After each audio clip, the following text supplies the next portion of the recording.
Hello guys, কেমন আছো সকলে? আশা করি সকলে ভীষণ ভালো আছো আর আমরাও ভালো আছি। নতুন আর একটা ব্লগে স্বাগত জানাচ্ছি। আজকে তোমাদের সাথে শেয়ার করব একটা দুর্দান্ত স্বাদের কুলফি মালাই আইসক্রিম।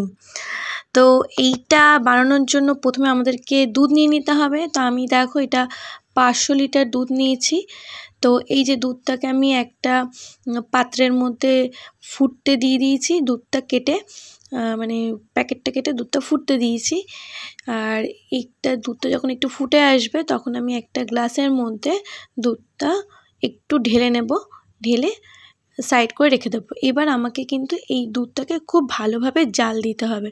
দুধটা জাল দিতে দিতে যতটা ঘন হবে ততই কিন্তু আইসক্রিমটা খুব ভালো হবে। দেখো আমার জাল দিয়ে দিয়ে কিন্তু অনেকটা দুধ ঘন হয়ে এসছে।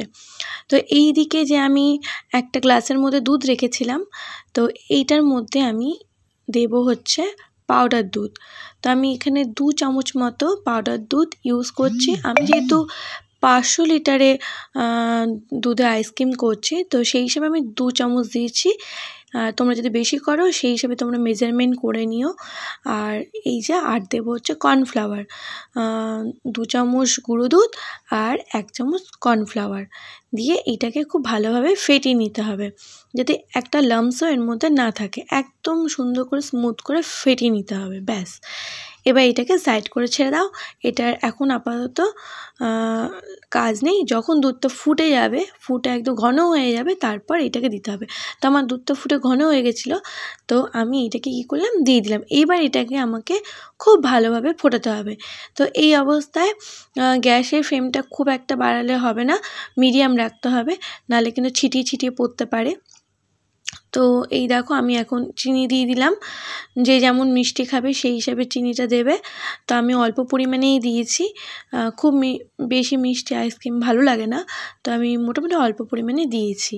তো এইটাকে আমাকে খুব ভালোভাবে ঘন করে নিতে হবে। দেখবে একটা সুন্দর থকথকে ব্যাপারটা চলে আসবে ঘন করতে করতে। আর এটা কিন্তু কন্টিনিউয়াসলি এইভাবে চালিয়ে যেতে হবে, নাহলে কিন্তু নিচে লেগে যাওয়ার ভয় আছে।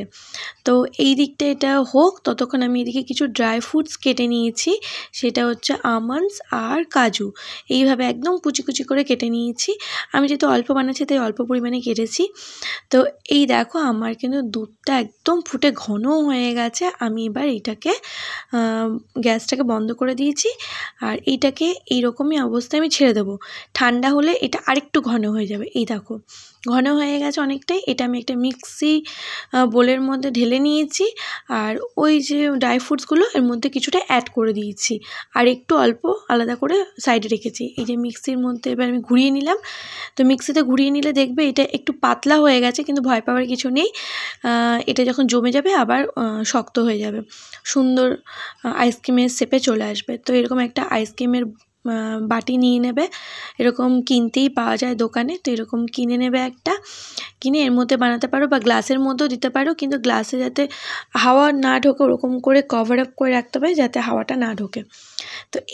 তো এই দেখো আমাদের আইসক্রিম কিন্তু রেডি। আমি আগের দিন ফ্রিজে রেখেছিলাম, পরের দিন এটা বের করছি। তো এই দেখতেই পাচ্ছ আইসক্রিম কি সুন্দর একেবারে খুলে বেরিয়ে আসছে আর গলে যাচ্ছে খুব তাড়াতাড়ি। যেমন আমরা দোকানে দেখতে পাই কুলফি মালাই আইসক্রিমগুলো, ঠিক ওরকমই। আর খেতে একদম দুর্দান্ত হয়েছিল। তোমরা একবার বাড়িতে ট্রাই করে দেখতে পারো। দেখতে পাচ্ছ আমি কেমন করে খাচ্ছি। তো চলো আজকের রেসিপিটা ভালো লাগলে অবশ্যই লাইক কমেন্ট শেয়ার করো। চলো আজকের মতো টাটা, বাই বাই। সবাই ভালো থেকো, সুস্থ থেকো।